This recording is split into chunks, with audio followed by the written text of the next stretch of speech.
Betani Batam Community, Shalom. Bersama dengan kami lagi dalam acara 5 menit penuh harapan. Mari kita melanjutkan materi kita pada hari ini, masih di ayat yang sama, Matius 5, ayat 13 sampai 14. Firman Allah berkata, "Kamu adalah garam dunia. Jika garam itu menjadi tawar, dengan apakah ia diasinkan? Tidak ada lagi gunanya selain dibuang dan diinjak orang. Kamu adalah terang dunia. Kota yang terletak di atas gunung tidak mungkin tersembunyi." Kita sudah belajar bagian ini bersama-sama, Bapak Ibu, beberapa hari ini, bahwa ayat ini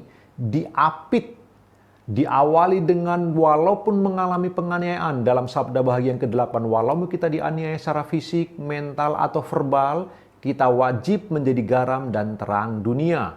Lalu kita sudah belajar ayat ini kemudian diakhiri dengan Yesus mengajarkan tentang ajaran sesat. Kalau hidup keagamaan kita tidak lebih benar dari orang Farisi, maka kita tidak mungkin selamat.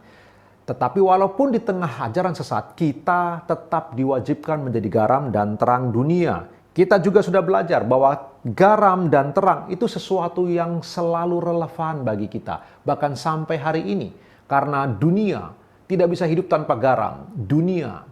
Manusia tidak bisa hidup tanpa terang. Lalu kemarin kita sudah belajar bahwa garam dan terang itu identitas kita. Bahwa identitas kita adalah garam dan terang. Sekarang ini Bapak Ibu yang kita perlu renungkan, ingat. Kita akan merenungkan bagian dari garam. Apa sih fungsinya garam? Jika Bapak Ibu hidup di zaman kuno, kita tahu belum ada kulkas. Oleh karena belum ada kulkas, belum ada es untuk bisa mengawetkan ikan atau makanan-makanan tertentu, maka yang mereka gunakan adalah garam. Garam itu untuk mengawetkan supaya ikan yang telah ditangkap oleh para nelayan tidak segera menjadi busuk. Lalu kemudian garam ditaburkan di atasnya, dengan demikian ikan bisa awet. Sehingga ketika sampai kemudian dijual, ikan masih bisa segar. Oleh karena diberi garam.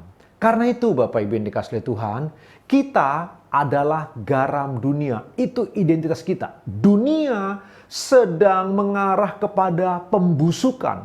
Proses pembusukan sedang terjadi oleh kuasa kegelapan, oleh karena dunia telah jatuh ke dalam dosa, oleh sistem yang rusak, oleh manusia yang korup. Dengan semua itu dunia sedang dalam proses pembusukan. Bapak, Ibu, dan saya sebagai garam dunia, kita hadir untuk memperlambat proses pembusukan.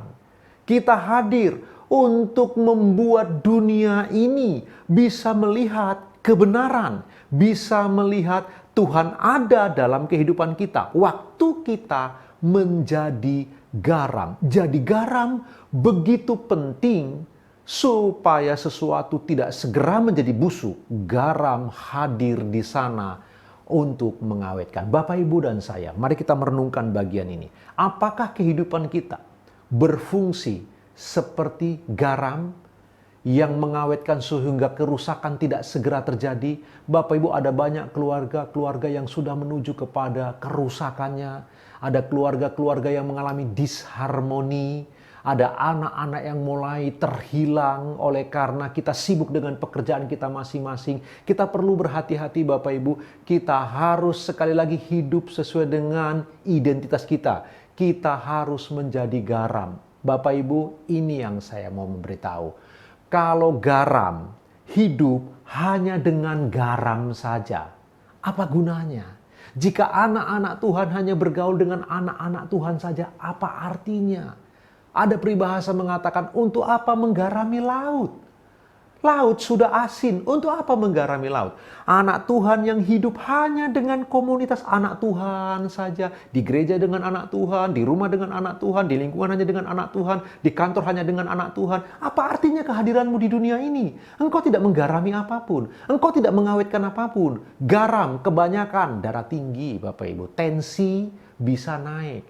Karena itu kita harus menjadi garam ketika kita hadir di dunia ini, di dunia yang semakin mengarah kepada kebinasaan. Kita hadir di sana, kita menggarami, kita memberi warna, maka garam menjadi berfungsi begitu rupa. Garam menjadi sangat diharapkan.